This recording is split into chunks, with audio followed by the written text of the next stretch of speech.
Então, pessoal, isso aqui é uma amostra de 2000 anos da computação no Museu da História do Computador aqui em Montanville. Então, a história eles mostram aqui no começo, né, os primeiros instrumentos de cálculo, né, primeiro pensando em soma, depois algumas coisas ligadas à economia, como fazer cálculos baseado em réguas lineares, né, o ábaco, para cálculos de vários tipos. Depois, assim, coisas até que a gente chegou, eu cheguei a ver do meu pai usando isso aqui no banco, né, as calculadoras, uma das primeiras maneiras as máquinas de cálculo. Então aqui ele fala também um pouco das calculadoras pequenas. Essa aqui mesmo tem 600 partes e ela fazia vários tipos de cálculo, faz todas as operações. Essa aqui é uma réplica também de uma máquina de cálculo.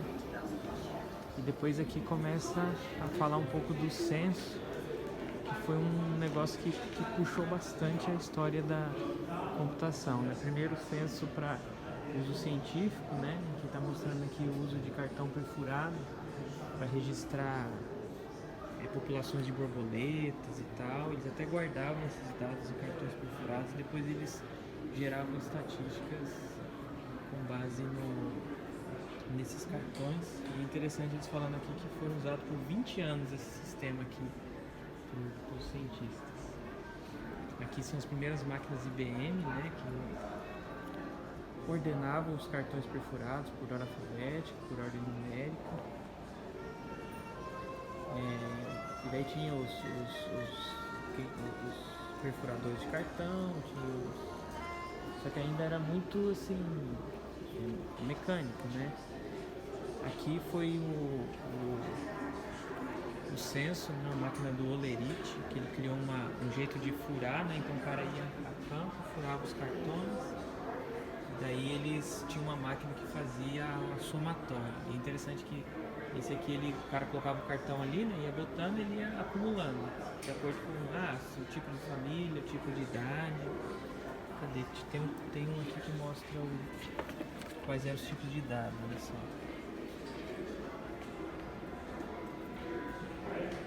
A data,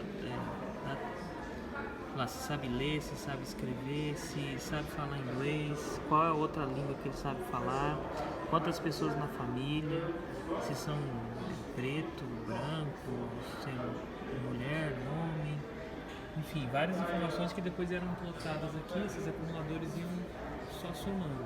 Mas eu achei muito legal que o cara poderia colocar os cartões aqui. Tá vendo esse fio que sai aqui para essa outra máquina aqui? Ela mostra visões de outras combinações. Tipo, você poderia combinar vários daqueles dados aqui. Essa máquina juntava vários daqueles dados para gerar outras visões estatísticas. Tipo, associando várias informações diferentes. Aqui ele está mostrando o ponto eletrônico, o ponto mecânico, né? As primeiras máquinas de ponto eletrônico, que era um cartão perfurado, juntando a ideia da relógio e tal, e veio da mesma empresa lá do Olerite, que criou do censo, né? E aqui daí são as máquinas mais assim industriais da IBM, de cartão, né? De alto volume.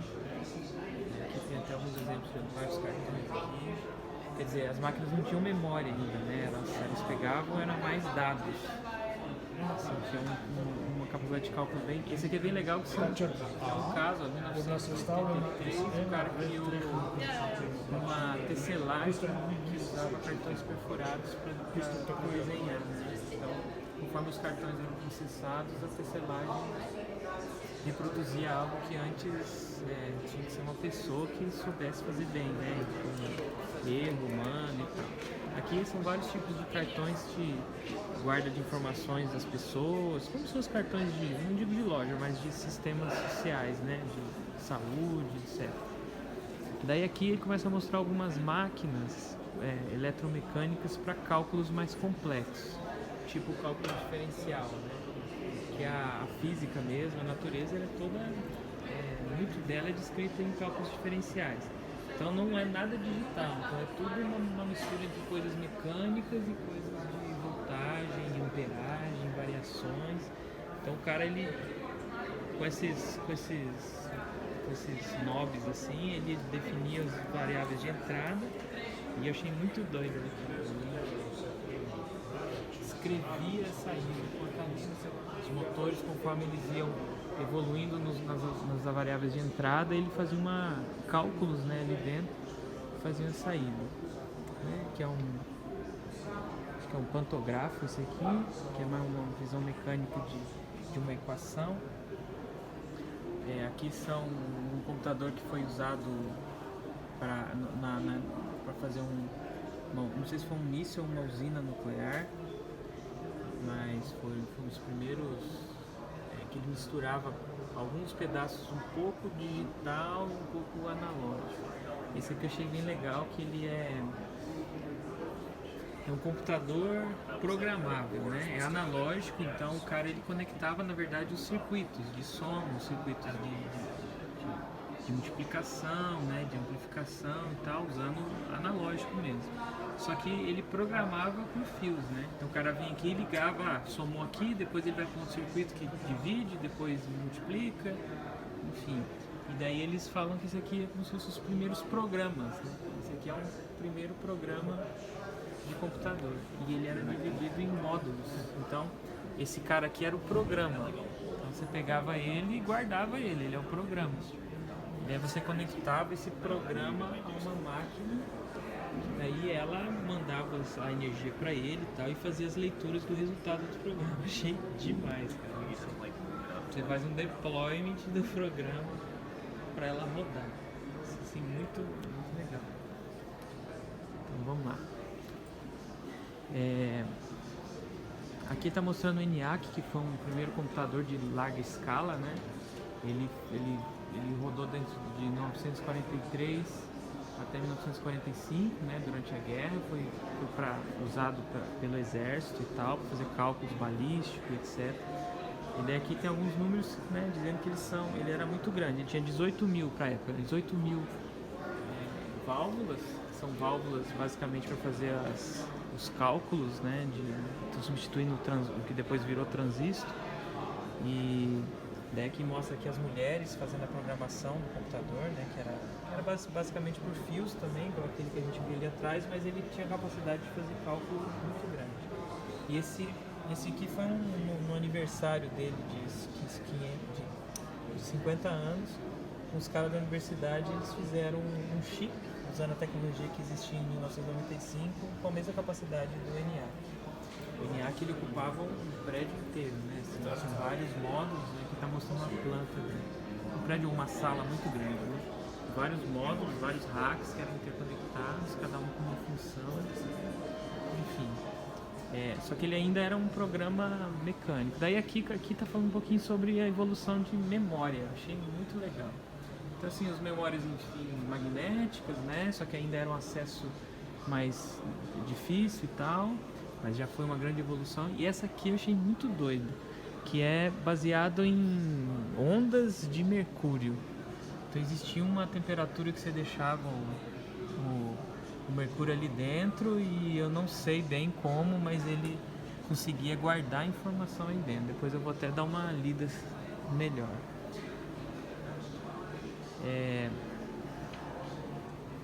Vamos ver mais aqui que eu achei interessante. Esses tubos aqui foram os primeiros displays do computador, né? Assim, de você mostrar o que está no computador usando um feedback visual. Aí tudo é válvula, né? A maioria nesse momento aqui da história aqui eu usava muita válvula.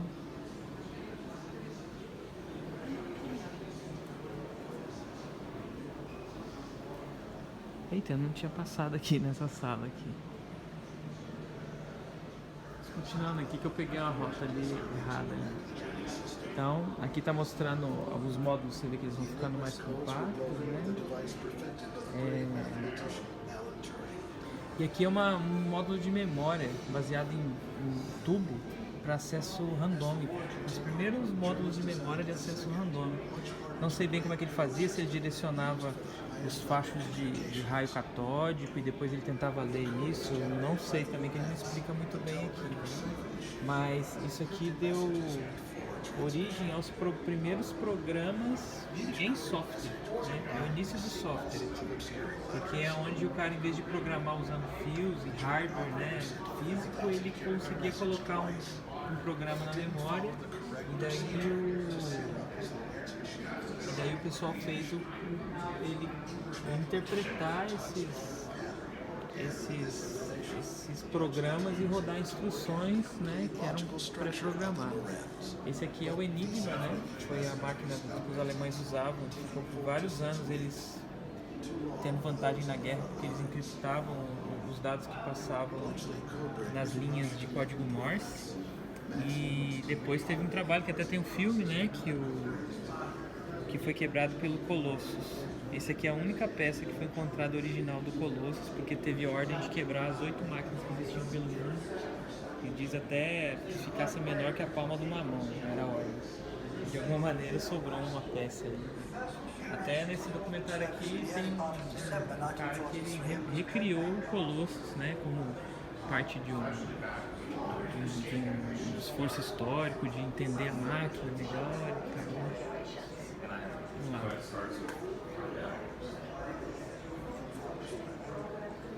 Então é isso, gente. Agora eu vou para uma parte ali depois que é mais voltada para... começa a miniaturizar a coisa, começa a popularizar, né? Ainda tem um pouquinho sobre foguete e tal. Então, pessoal, vamos continuar aqui então.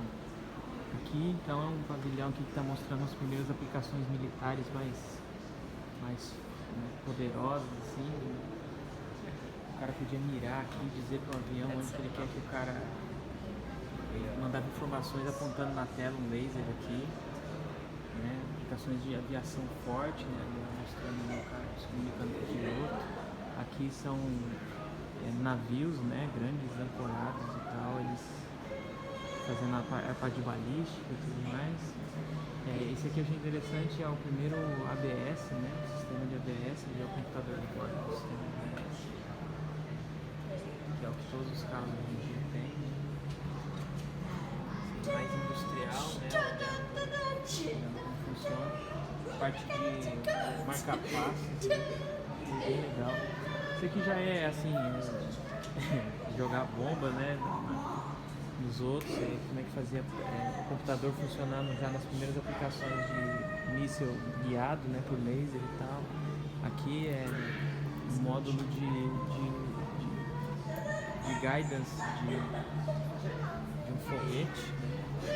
Achei interessante uma informação que ele fala aqui que 8 mil pessoas foram mortas pelo foguete V2, mas para construir ele 10 mil prisioneiros morreram.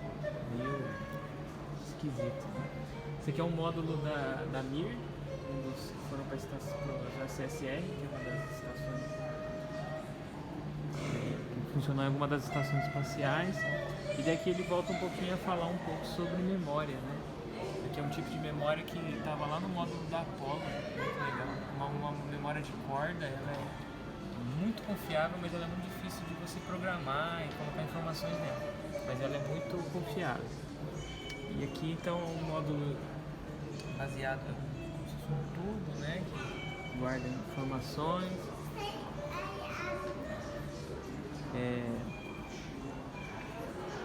E aqui começa uma parte que mostra um pouco dos discos, né, que eram mecânicos, né, magnéticos, mas eram discos magnéticos. E aqui é um disco da IBM, né, que foi o Hamac, que foi um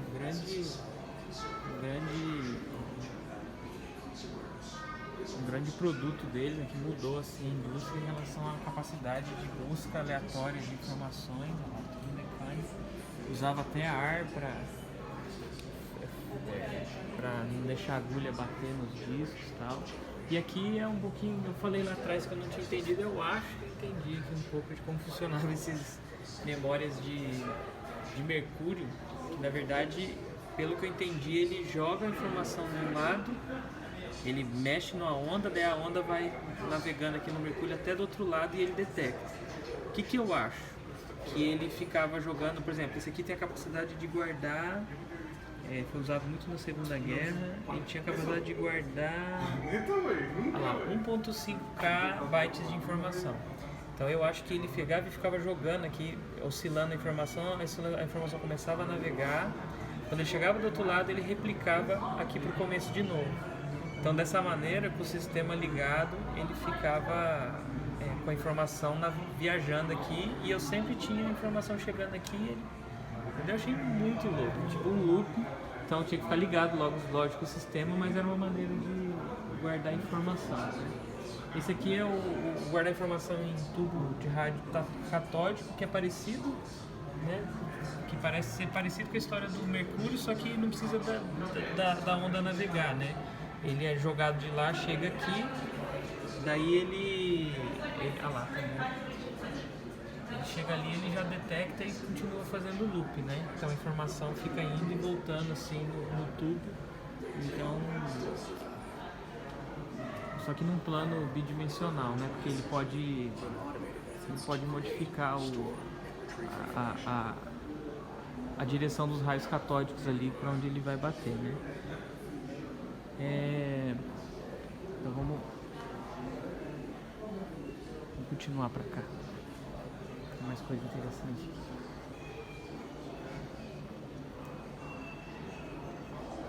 Esse aqui é uma área que está mostrando aqui os supercomputadores, né? O surgimento dos supercomputadores usados em grandes pesquisas, em inteligência, em coisas meteorológicas, simulação de bomba atômica e tal, né? Esse aqui é o Cray One, foi um dos caras assim que fora da linha IBM, né, que criou um supercomputador, e esse design dele modular e que ele vai em volta assim, não sei se aqui, ele diminuiu a quantidade de fios que precisava para um módulo chegar no outro. Interessante, né? Como ele tem uma circunferência no meio, né? Então com isso você gasta menos energia. Aqui são os módulos de resfriamento de energia dele. E são os módulos daí tem vários, né? Tem módulo lógico, módulo de distribuição e tal. E aqui mostra como que ele fazia para diminuir o calor. Ó. Ele tinha grandes placas de alumínio que faziam com que ele jogasse o calor. Aqui eles não entendem o que é bem, né? Mas são os módulos dos supercomputadores. Esse aqui é numa linha mais IBM, né? Alguns supercomputadores de IBM. E daqui está mostrando que teve uma briguinha lá entre eles e os Crays, né? Daí teve Cray 1, Cray 2, Cray 3. E ali ó, tem um dos Crays ali atrás ali, que deve ser um mais moderno. Os módulos de refrigeração aqui, de controle. Tiveram outros supercomputadores, não foram só esses dois, né? Mas esses são os mais conhecidos. Até que chegou no Cray 3 e falou que o cara não conseguiu entregar. Ele vendeu mas não conseguiu entregar. Aliás, ele entregou, mas dava muito problema, né? Que é um pouquinho do módulo de CPU dele, Cray 3 ali. Porque imagina a complexidade de um negócio desse aí, né? Feito ainda meio na mão, né?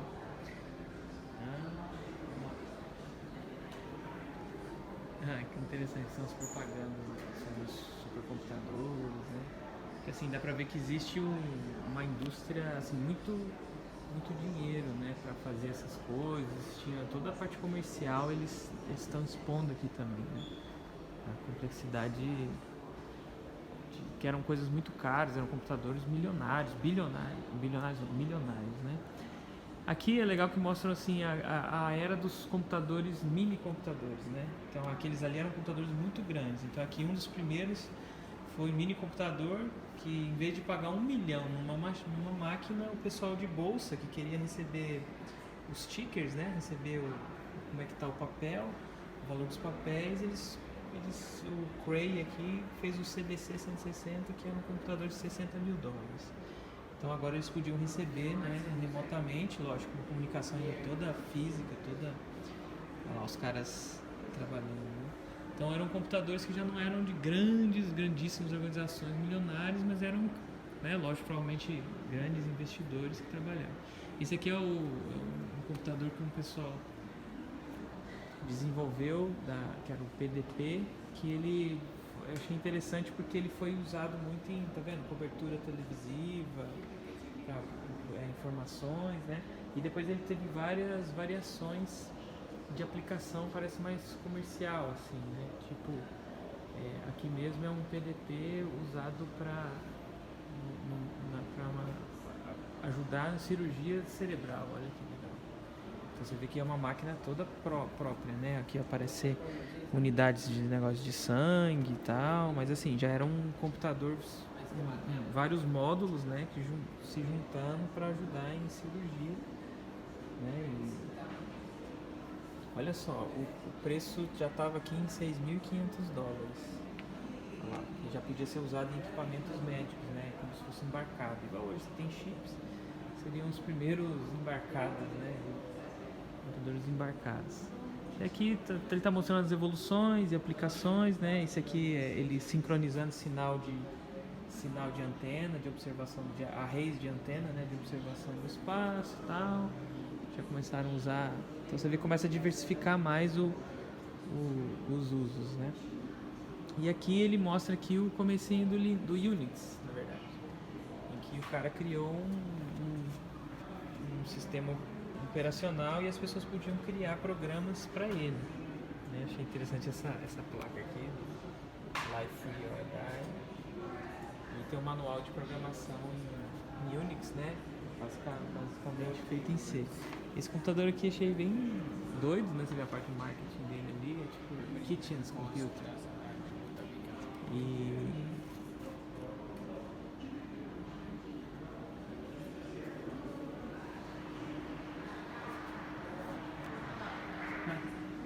tinha alguma coisa que eu queria falar daquele computador ali, eu não tô lembrando. Ok, vamos lá. Aqui tá mostrando a lei de Moore, né? Isso aí também não é nada novo pra gente. Tem uma parte de chip, daqui a pouco.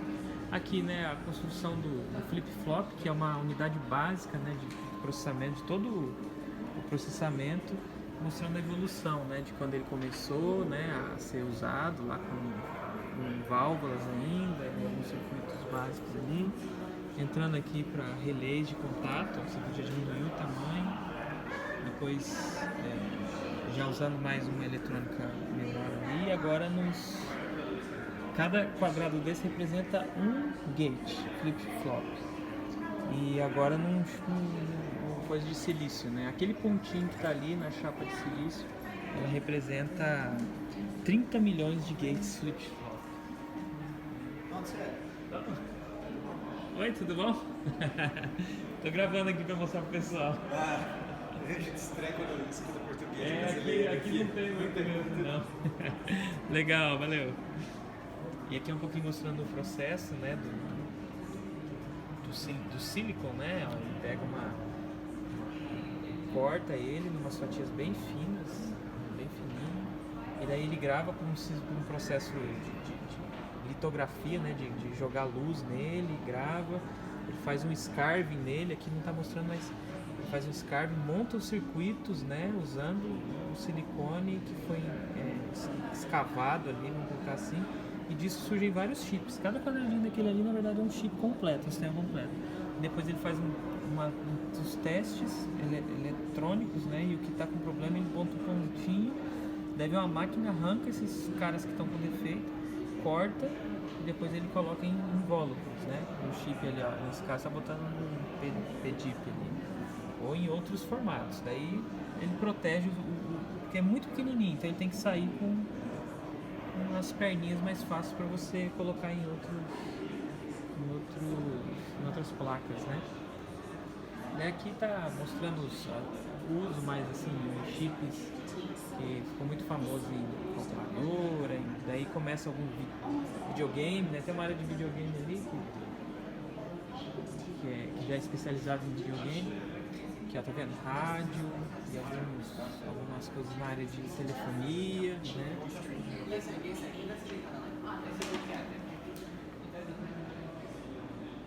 Legal, é um mundo aqui.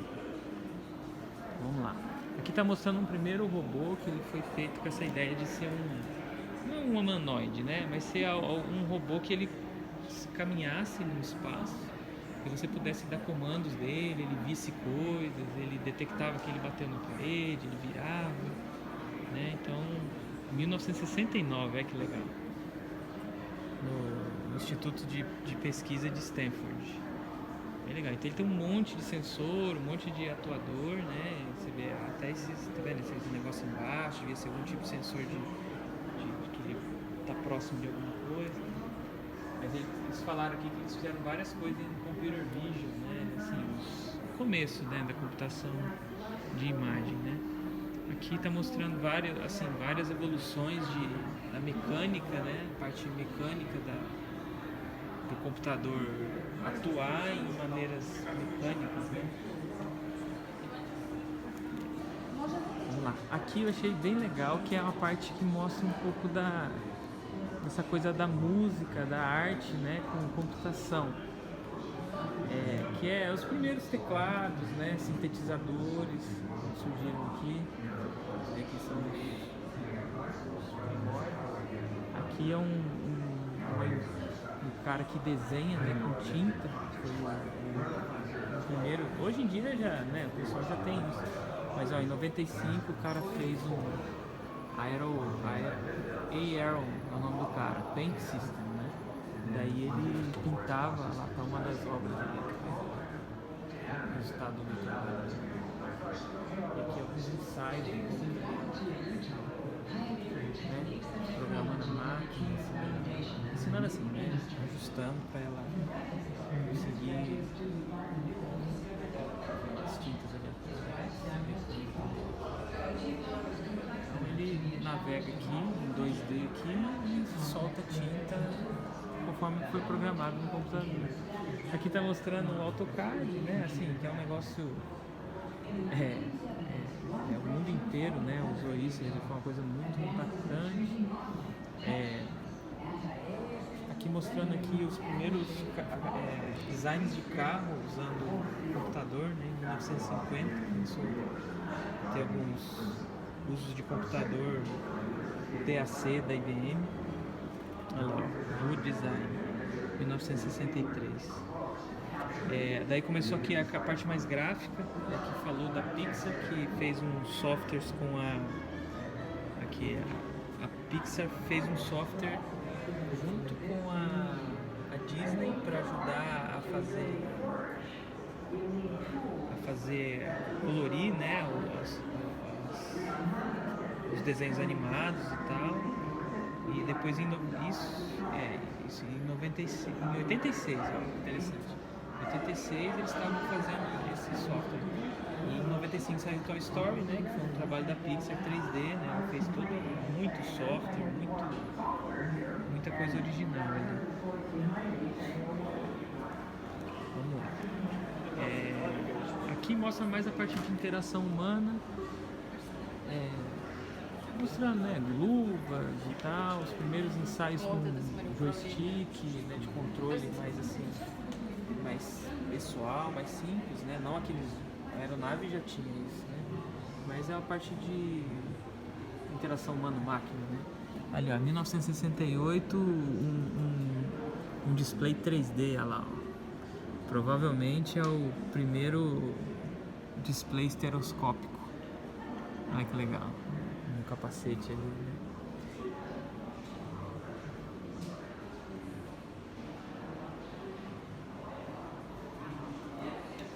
Ah, sim, esse aqui foi muito legal. Esse aqui é aquele teapot.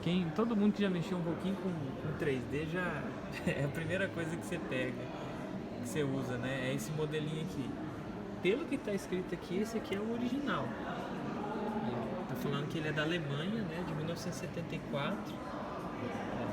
Martin Niebuhr, ele comprou essa xícara de chá aqui, né? Depois ficou um modelo gráfico bem famoso em uma loja de departamentos no Utah. E fala aqui na história, né, que por muitos anos, e na verdade até hoje, né, vários estudantes da área de computer graphics, então, eles usam esse teapot, desde as origens, os primeiros experimentos em universidade ainda e tal, o pessoal usou esse modelo gráfico como exemplo. Realmente porque era algo que já estava na mão e um ia pegando, que alguém fazia alguma coisa em cima dele, o outro fazia outra coisa, né? Um renderizava não sei como e tal.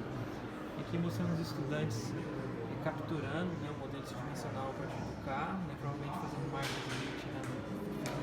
de fotos de objetivos, lá, e renderizando agora o carro. Eu acho que isso aqui foi muito antes do Toy Story que a gente viu ali atrás. Olha lá, 1960. Eles já estavam trabalhando. E o pessoal aqui que também trabalhava com algumas aplicações militares ajudando a fazer esse trabalho. Quer dizer, sempre tem militar, tem grana na jogada, né? Vamos lá. Tem uma parte de jogos aqui que eu acho que não é muito novidade, até porque a gente vê muito documentário sobre isso. Dos videogames, como é que, né, vários de nós já brincamos com esse videogame aqui.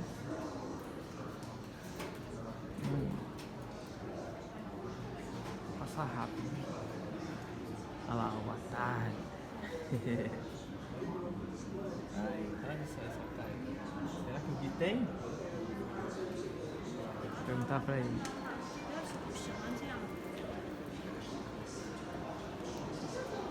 Aqui entrou mais na parte consumer, né, de computador pessoal. Também acho que tem muita mídia por aí falando dessas revoluções, Bill Gates e Apple, né? E daí entrando mais em mobile, né, tipo coisas tipo Palm Top foi um grande marco, né? Aqui ó, Palm Top Pilot, esse aqui é um protótipo, olha que legal. Protótipo original dos caras fazendo um computador realmente que caiba na mão, né? Não é só um computador pessoal, mas é um computador que o cara pode carregar ele, daí os desafios de bateria, os desafios de calor, né? Esquentar e tal.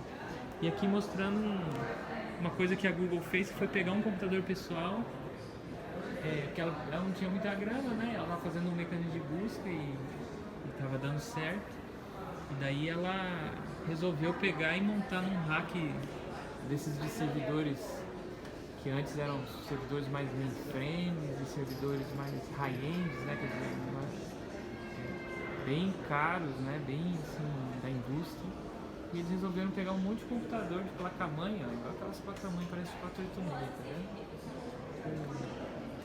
Um HD, ó, HD IDE. Juntou lá um módulo de rede, um roteadorzinho de rede, colocou essas placas-mães todas lá, estacadas, né, uma em cima da outra, em cima de um rack. Placa-mãe aberta, só isso. E juntou a rede lá e isso virou o rack. Então, 99. Foram as primeiras. Quando ele aumentou a escala, ele começou a usar esse jeito aí de processar, né? Bem legal. Aqui ele está mostrando mais um pouco da história da internet. Isso aqui é interessante. Está mostrando desde lá da parte dos telégrafos. Dito siya dumadaan sa cable na yun. Para ma-receive ng kabilang mandando em grandes distâncias informações com cabos submarinos.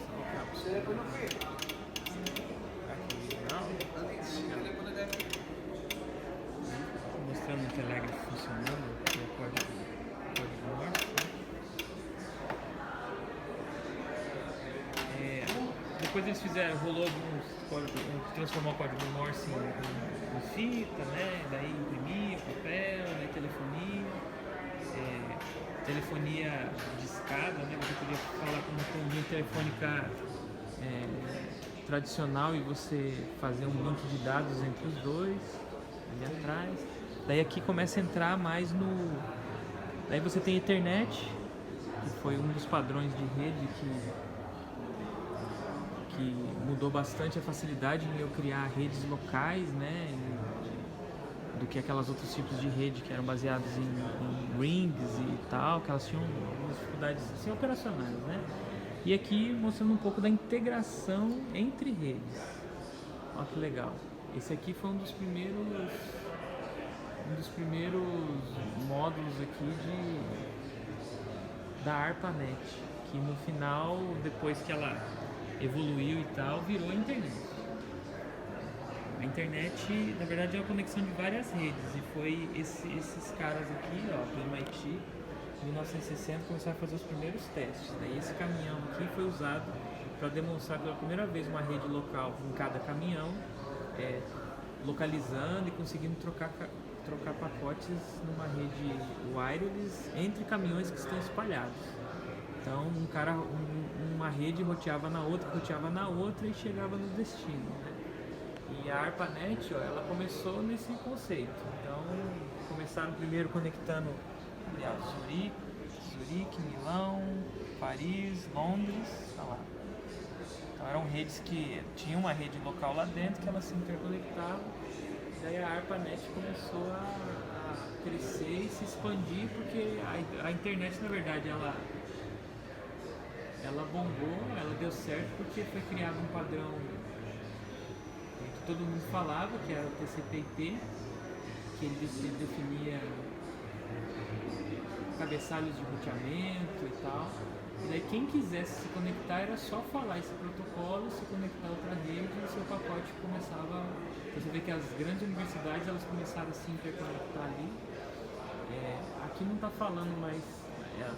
Isso tudo começou muito como um protocolo, né, com estudos na área militar, né, de resiliência, porque daí qualquer um desses caminhos que a gente está vendo ali, se um caminho desse quebrar, o sistema ele é capaz de rotear por um outro caminho.